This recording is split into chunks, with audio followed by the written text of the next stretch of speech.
মৰমৰ কণীহঁত মই আইমা তোমালোকৰ আইমাৰ সাধুঘৰ পালোহি আৰু লগতে লৈ আহিছোঁ তোমালোকলৈ বুলি এটা সৰু আখ্যান ৰামায়ণৰ পৰা। তোমালোকে বাৰু কুম্ভকৰ্ণৰ নাম শুনিছানে? কোন আছিলে কুম্ভকৰ্ণ? কুম্ভকৰ্ণ আছিল ৰাৱণৰ ভায়েক। তাৰ আগতে এটা সৰু পদ্য গাই লৈছোঁ, আমি সৰুতে গাইছিলোঁ। ৰাৱণৰ ভায়েক কুম্ভকৰ্ণ ছমাহ থাকে শুই, জগাবৰ তাক সাধ্য নাই, নাকত দিলেও জুই। কুম্ভকৰ্ণই সাংঘাতিক ধৰণে টোপনি গৈছিল। তেওঁ ব্ৰহ্মাৰ পৰা এটা বৰদান পাইছিলে। সেই বৰদানত ব্ৰহ্মাই কৈছিল যে তই ছমাহ শুই থাকিবি। এই ছমাহ শুই থাকোঁতে তোক কোনেও জগাব নোৱাৰে, আৰু ছমাহৰ পিছত তই এটা দিন আকৌ সাৰ পাবি, আৰু সেই দিনটোত তই ত্ৰিভুৱন জয় কৰিব পাৰিবি। কিন্তু ছমাহৰ আগতে যদি তই সাৰ পাৱ, সেই দিনটোত তোৰ কিন্তু মৃত্যু লেখা আছে। ইপিনেতো ৰাম ৰাৱণৰ যুদ্ধ তয়াময়া লগাৰ কেইদিনমান আগতেহে আমাৰ কুম্ভকৰ্ণ টোপনি গৈছে। ইপিনে ৰাম ৰাৱণৰ তয়াময়া যুদ্ধত অনেক তোমাৰ ৰাক্ষসগণ মৰিবলৈ ধৰিলে। এই ৰাৱণৰ উপায় নাইকিয়া হ'ল, নিজৰ সহোদৰ ভাইও মৰিলে কেইবাটাও। তাৰপিছত তেওঁৰ মনত পৰিল যে কুম্ভকৰ্ণক এতিয়া জগাব লাগিব, নহ'লে নিস্তাৰ নাই, ৰামৰ লগত কুম্ভকৰ্ণই যুদ্ধ দিয়াটো উচিত। এই বুলি ভাবি বহুতো ৰাক্ষস সেনানী কুম্ভকৰ্ণক জগাবৰ কাৰণে পঠিয়াই দিলে। কুম্ভকৰ্ণই ঘাঁত ঘাঁত নাকৰ আৱাজ কৰি পৰ্বতৰ সমান সেই শৰীৰটো পেলাই মাটিত পেলাই তেওঁ শুই আছে।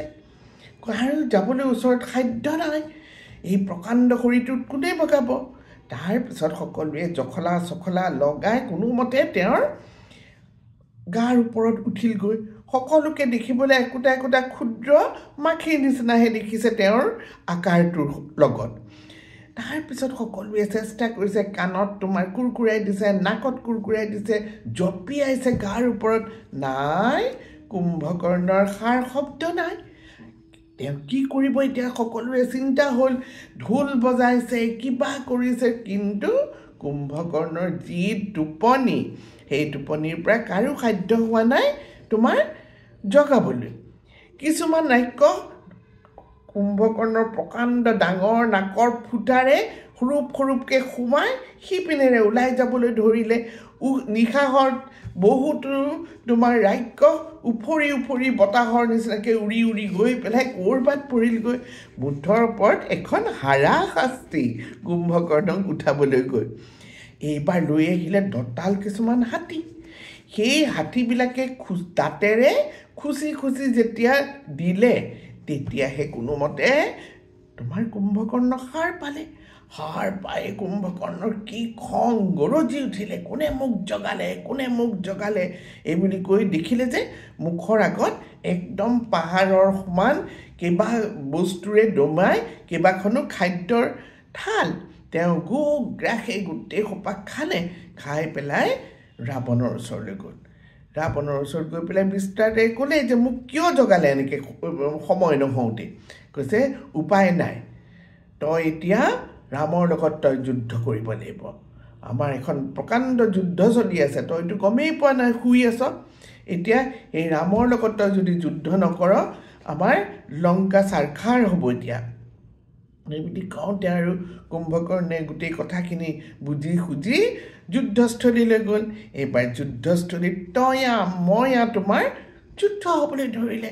এই প্ৰকাণ্ড তোমাৰ ৰাক্ষসটো যেতিয়া তালৈ গ'ল, বান্দৰ সেনানী গোটেই চিটিকি ক'ৰবালৈ পলাবলৈ ধৰিলে।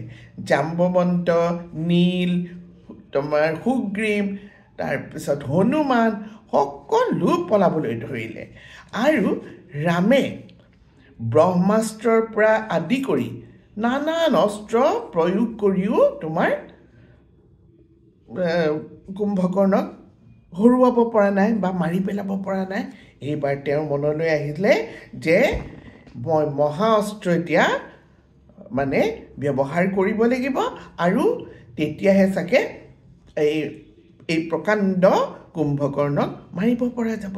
এই বুলি তেওঁ সেই মহা অস্ত্ৰ প্ৰয়োগ কৰি তোমাৰ কুম্ভকৰ্ণক মাৰি পেলালে আৰু কুম্ভকৰ্ণৰ সেই প্ৰকাণ্ড পৰ্বতৰ সমান শৰীৰটো যেতিয়া বাগৰি মাটিত পৰিল গোটেই লংকাখন ভূমিকম্পই লৰোৱা দি লৰিবলৈ ধৰিলে আৰু ইপিনে তোমাৰ ৰাৱণে গম পাই গ'ল যে মোৰ এই ইমান শক্তিবান মোৰ এই ভাইটো পতিত হ'ল তেওঁ কান্দিবলৈ ধৰিলে আৰু কান্দি কান্দি এইবাৰ তেওঁৰ পুত্ৰ 5জন পুত্ৰক আকৌ পঠিয়ালে যুদ্ধ কৰিবলৈ এই যুদ্ধত সেইকেইজনো পতিত হ'ল অতিকায় নামৰ যিজন পুত্ৰ ৰাৱণৰ আছিলে তেওঁৰ লগত বিভীষণৰ পৰামৰ্শৰ মতে লক্ষণে যুদ্ধ দিবলৈ আহিলে অতিকায়ৰ লগত লক্ষণৰ তয়া ময়া যুদ্ধ হ'বলৈ ধৰিলে আৰু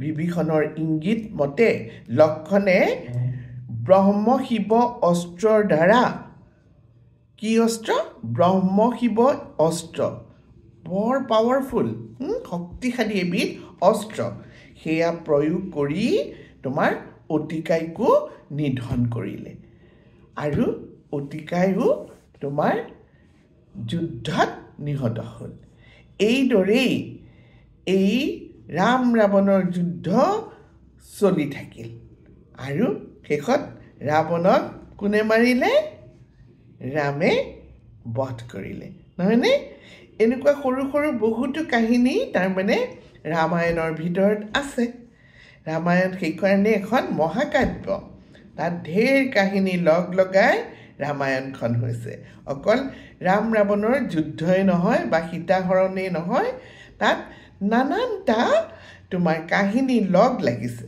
আৰু সেইখন এখন মহাকাব্যলৈ পৰিণত হৈছে ঠিক আছে কণমানিহঁত আজি তোমালোকৰ এই কুম্ভকৰ্ণ অতিকায় ইত্যাদি ৰাক্ষসবিলাকৰ কাহিনী শুনি কেনেকুৱা লাগিল মোক জনাবা মই আকৌ আহিম তোমালোকৰ মাজলৈ আন কিছুমান সাধু কাহিনী ফকৰা যোজনা সাঁথৰলৈ সকলো ভালে থাকা দেই বহুতো ঠাণ্ডা পৰিছে সাৱধানে থাকিবা সকলোবিলাক দেই আহিলোঁ আজিৰ কাৰণে মই বিদায় ল'লোঁ আৰু মোৰ কণমানিহঁতক মই বাই বাই ক'লোঁ বাই বাই